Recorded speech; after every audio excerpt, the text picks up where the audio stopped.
Assalamualaikum warahmatullahi wabarakatuh. Jumpa lagi di Waalaikumsalam channel warahmatullahi ini. wabarakatuh.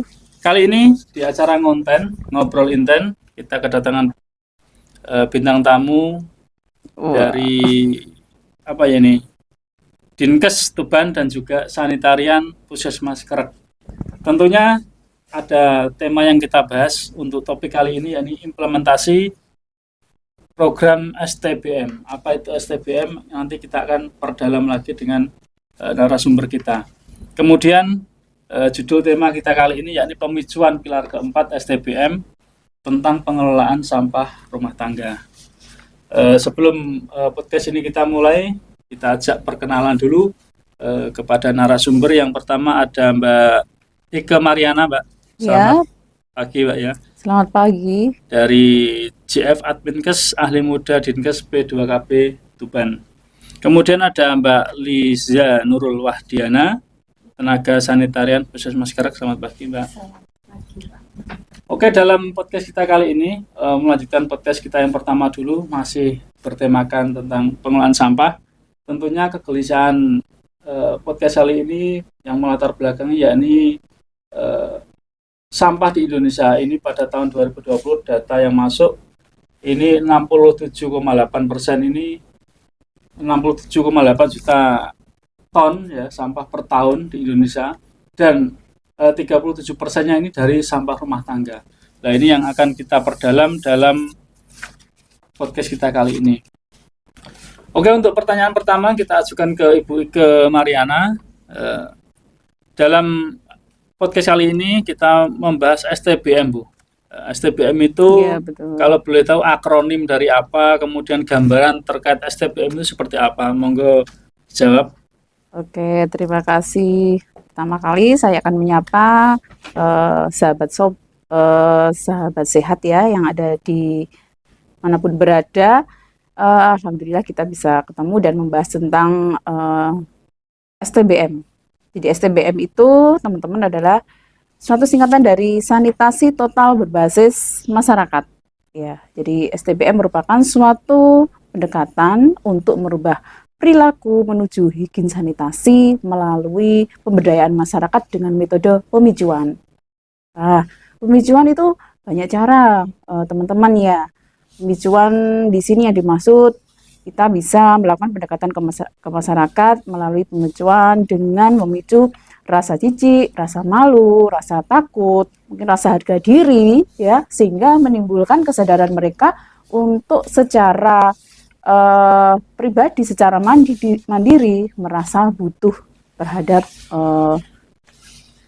tadi sanitasi untuk berubah perilaku menjadi lebih berpola hidup bersih dan sehat. Itu tujuan dari STBM.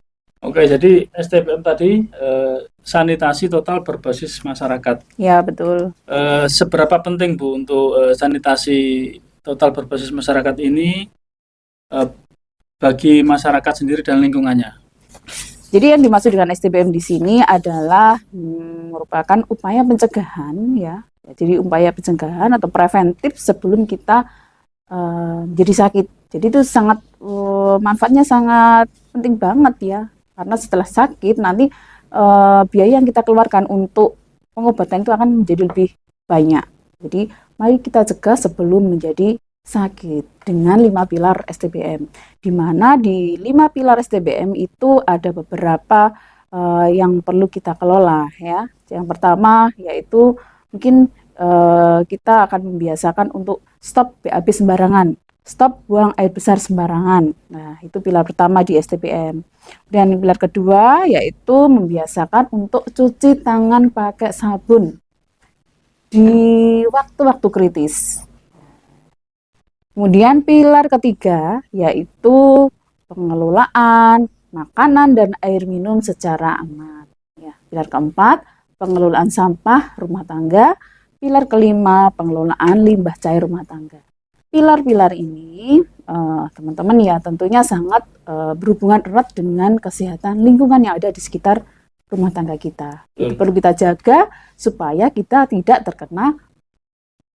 sakit atau tidak terkena penyakit yang tentunya penyakit yang berbasis lingkungan, penyakit yang disebabkan oleh lingkungan. Seperti misalnya kalau lingkungan kita kotor, tidak tertangani dengan baik, nanti masyarakat bisa dengan mudah bisa terkena penyakit diare, kolera, HIV, tipes, hepatitis. Nah, untuk menghindari penyakit-penyakit tersebut, mari kita jaga lingkungan kita dengan 5 pilar STBM biar tetap sehat. Jadi teman-teman, kelima pilar ini ternyata sudah kita jumpai di lingkungan kita masing-masing ya. Di antaranya tadi yang disebutkan Bu Ega tadi, ada stop BAB sembarangan ya. Kemudian ada cuci tangan memakai sabun, pengelolaan air minum dengan baik dan benar. Kemudian ada pengelolaan sampah rumah tangga, serta yang terakhir tadi pengelolaan limbah cair rumah tangga agar tidak mencemari lingkungan. Tentunya kelima pilar ini semuanya bagus. Jadi dalam tema kita kali ini kita akan memfokuskan pada pengelolaan sampah rumah tangga, yakni pilar keempat. Pertanyaan selanjutnya Bu Ike, apa dampak negatif Bu bagi masyarakat dan lingkungan jika tidak mengaplikasikan sistem STBM ini ya, khususnya pilar keempat Bu? Monggo dijawab. Oke, ya. Alhamdulillah ya, di 5 pilar STBM ini pada tahun 2023 November kemarin pilar 1 alhamdulillah sudah terselesaikan di Kabupaten Tuban, ya, sehingga kita sudah dinyatakan sebagai kabupaten layak ODF. Jadi di mana 100% desa atau kelurahan yang ada di Kabupaten Tuban sudah stop untuk BAB sembarangan. Sehingga pada tahun ini ya pemerintah Kabupaten Tuban sudah memfokuskan untuk menangani pilar keempat, yaitu pengelolaan sampah rumah tangga. Karena masalah sampah ini juga masalah yang kompleks ya, yang bisa dampaknya ke lingkungan sekitar atau masyarakat sekitar, dan dampaknya pun sampai pengolahan yang ada di Kabupaten Tuban itu juga sangat membutuhkan biaya yang sangat banyak kalau tidak dikelola dengan baik ya. Terkait dengan pengelolaan sampah atau pilar keempat di STBM itu memang secara rata-rata kondisi di wilayah Kabupaten Tuban itu kemarin berdasarkan studi EHRA yang sudah kita laksanakan, indeks resiko kesehatan lingkungan itu dari 5 pilar itu dia peringkatnya ke-5 resikonya. Berarti secara persentase memang urgent ya untuk ditangani di Kabupaten Tuban itu. Oke, untuk mungkin desa bebas ODF Bu ya. Ini kemarin di desa saya juga ada bantuan IPA komunal ya. Jadi itu ada suatu pembuangan akhir di BAB itu dikumpulkan jadi satu di dekat Sendang lah kalau di sana itu. Ini sangat berdampak luar biasa karena orang-orang di sana itu warga sana itu masih kesadaran membuang BAB ini masih sembarangan di kali-kali itu. Alhamdulillah setelah dapat bantuan itu sekarang sudah tidak sembarangan lagi ya. Ini satu problem yang bisa diselesaikan oleh Pemkab salah satunya ya. Mungkin yang poin keempat ini pengelolaan sampah rumah tangga. Kemarin saya wawancara dengan pegiat sampah di Rumah Sampah Pelumpang ya TPA. Itu sangat bagus sekali programnya, jadi ngangkut sampah dari rumah tangga, memilah antara organik dan anorganik, kemudian diolah lagi. Ini sangat bagus sekali. Mungkin nanti penerapannya sampai segitu Bu ya. Iya. Ke depannya. Sampai aplikatif ke masyarakat sih. Untuk Ibu Liza ya sekarang ya. Apa Bu yang ditekankan pada masyarakat terhadap 5 pilar STBM ini Bu? 5 pilar itu kan 5 dasar gitu Pak. Jadi itu benar-benar dasar yang ada di kita, di rumah kita masing-masing gitu. Jadi penekanan di program STBM itu adalah perubahan perilaku dan pemberdayaan masyarakat gitu. Jadi 5 dasar ini itu bukan miliknya puskesmas, bukan miliknya dinas kesehatan, bukan miliknya siapa-siapa, tapi milik masing-masing dari rumah untuk bisa menjaga lingkungannya, supaya lingkungannya itu tidak menjadikan keluarga ini sakit gitu. Jadi bagaimana kita menjaga supaya lingkungan ini tetap berdampak baik gitu untuk keluarga gitu. Ya ini Bu yang perlu kita tekankan. Jadi teman-teman ya pemirsa, permasalahan sampah ini tidak menjadi permasalahan suatu instansi saja, tapi ini merupakan permasalahan kita bersama. Tentunya dari kita berangkat dari rumah tangga lah, dari yang skup terkecil dulu. Ini harus ada pemahaman kesadaran diri untuk meminimalisir sampah ini. Jangan sampai kita ada sampah kita buang, ada sampah kita buang. Padahal harus kita pilah dulu, kita pisahkan antara yang organik dan anorganik. Ini sangat membantu sekali. Kemudian setelah itu kita kumpulkan atau kita buang di TPA. Nanti akan ada pengolahan lebih lanjut lagi. Itu Bu ya. Kemudian untuk Bu, pengelolaan sampah ini kan bagi masyarakat pada umumnya ini kan banyak sekali yang tidak paham Bu. Ada untuk buang ke sungai, ke kali ya. Nah, kalau menurut pilar keempat Bu, ini pengelolaan sampah sesuai STBM keempat ini seharusnya gimana Bu? Kalau kita ya Pak, dulu itu pola metode pengumpulan sampah itu adalah kita mengumpulkan, kemudian diangkut, dibuang gitu ya. Nah, ini kebetulan ini juga ilmu baru bagi saya setelah ikut PPAM ini. Jadi bulan Februari kemarin itu kita dikumpulkan oleh PPAM ISWMP ini. Jadi kita diberikan pengetahuan baru bahwa metode pengelolaan sampah yang baru adalah kita kurangi dulu dari rumah, kemudian kita pilah, kalau bisa kita olah di rumah, baru kemudian diangkut. Nah, setelah diangkut, itu nanti sekarang alhamdulillah kan Kabupaten Tuban ini dapat program ISWMP ini. Jadi satu-satunya yang di Jawa Timur, itu yang dapat Kabupaten Tuban. Jadi nanti akan dibawa ke TPS terpadu. Nah, dari TPST pun nanti ini akan dipilah lagi.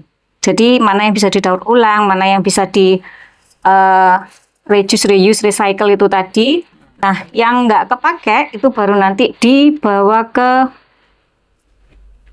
yang untuk residu akhir itu. Nah, nanti akan diolah di tempat residu akhir gitu. Jadi ketika kita memilah dari rumah itu akan membuat awet ini TPST ini juga nggak cepat rusak, kemudian di residu juga nggak terlalu berat gitu nanti pengolahannya. Itu yang pengolahan yang terbaru, kami juga belajar baru-baru ini. Bisa saya tambahkan Pak? Monggo Bu. Untuk pilar keempat ini yang perlu kita sosialisasikan ke masyarakat, yaitu pertama memang tentang pengurangan sampah ya. Pengurangan sampah dari sumbernya dengan membiasakan membawa kantong plastik, membawa tumbler, membawa kotak makan. Jadi jangan pakai barang sekali pakai sehingga mengurangi sampah. Kemudian pemilahan masyarakat kita sarankan untuk memilah sampah organik dan anorganik. Tentunya yang anorganik biasanya mereka taruh di rumah mungkin bisa dijual.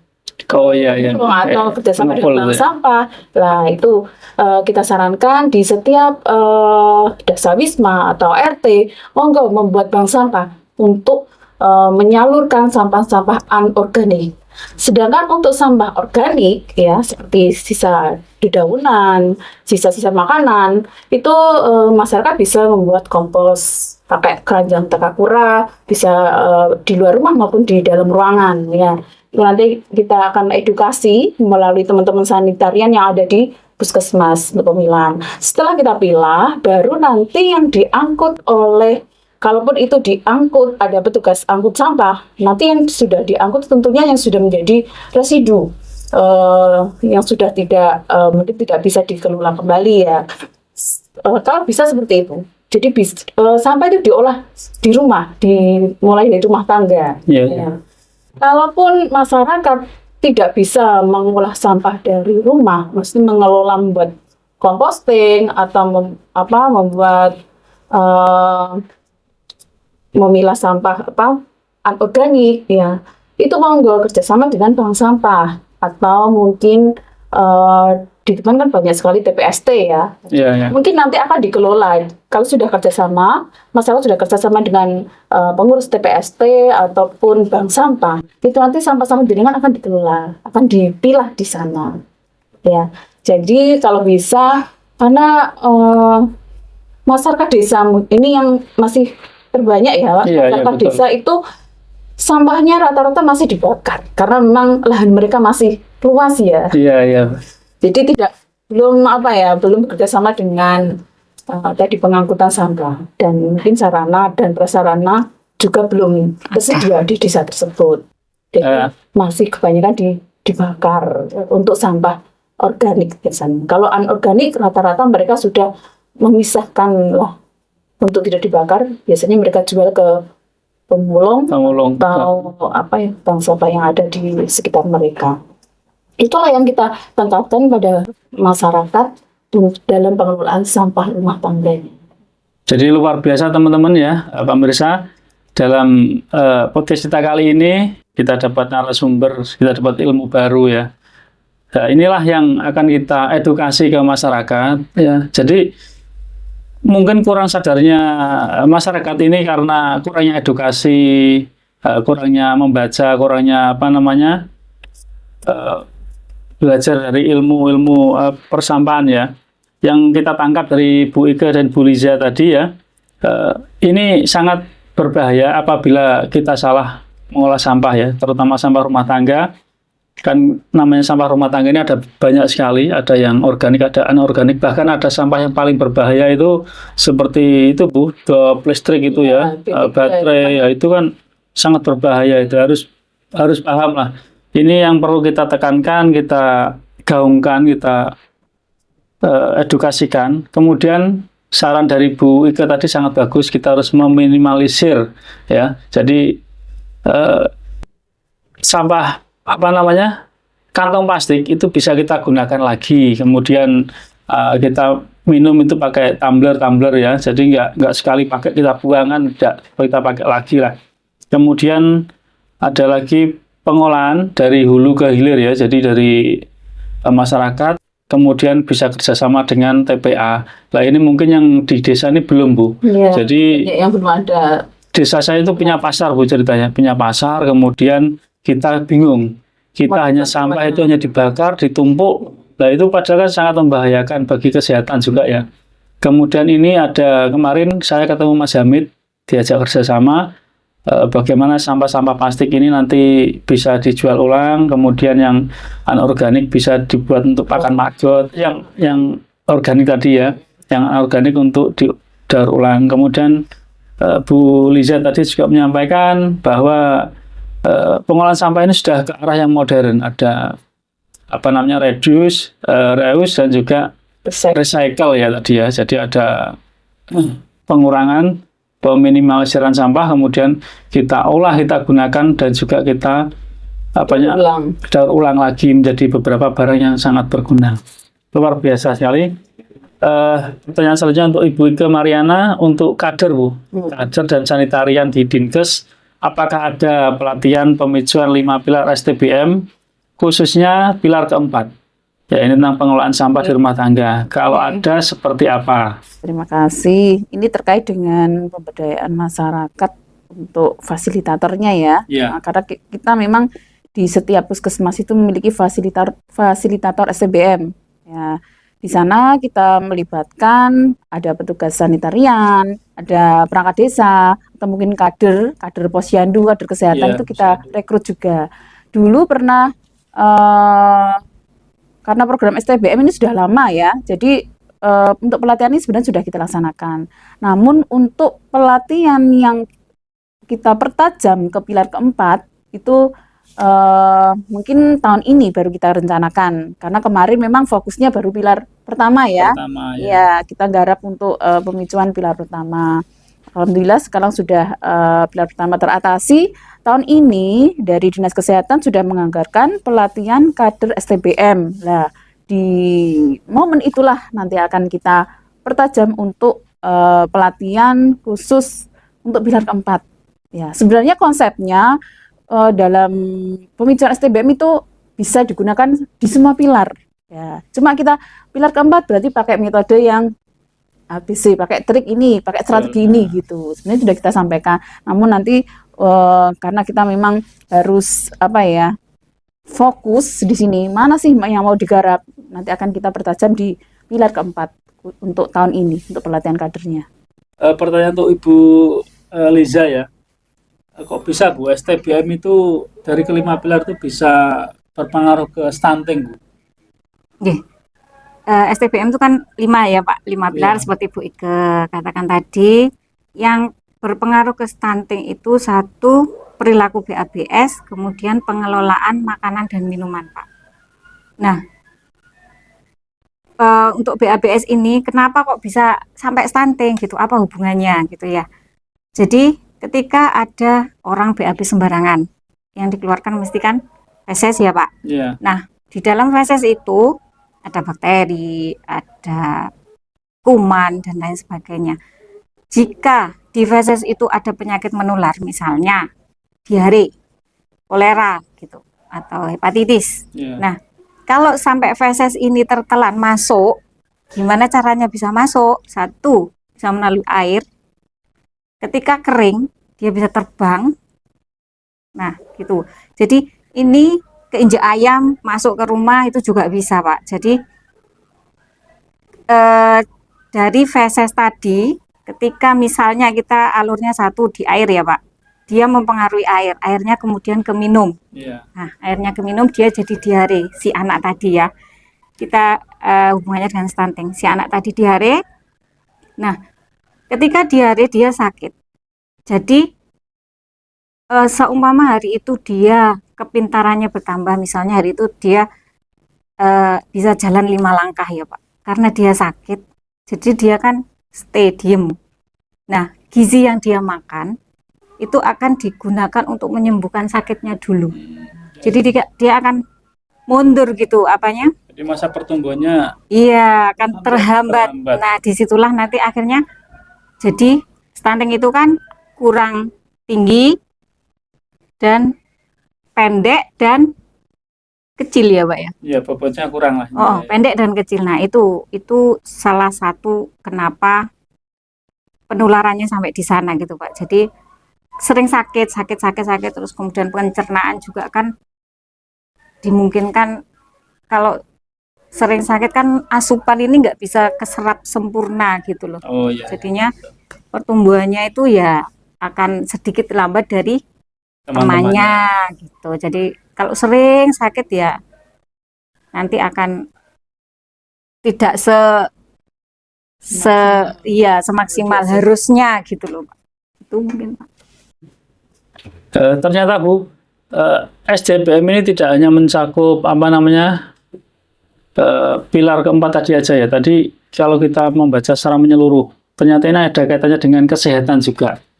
Termasuk stunting Bu, mungkin kelima pilar ini bisa mengurangi adanya stunting. Kan kemarin di Tuban itu tertinggi keberapa gitu ya. Bahkan desa itu diobrai, kan saya juga pernah ke desa untuk menekan tingkat Kasus stunting ini. Ternyata dengan menjaga pola STBM ini teman-teman ya, mulai cuci tangan pakai sabun, kemudian tadi stop BAB sembarangan itu bisa air dan minum. betul.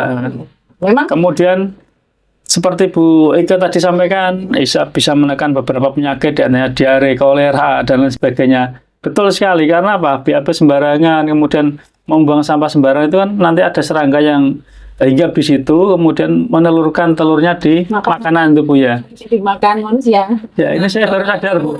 Oh, ada hubungannya dengan itu juga ternyata.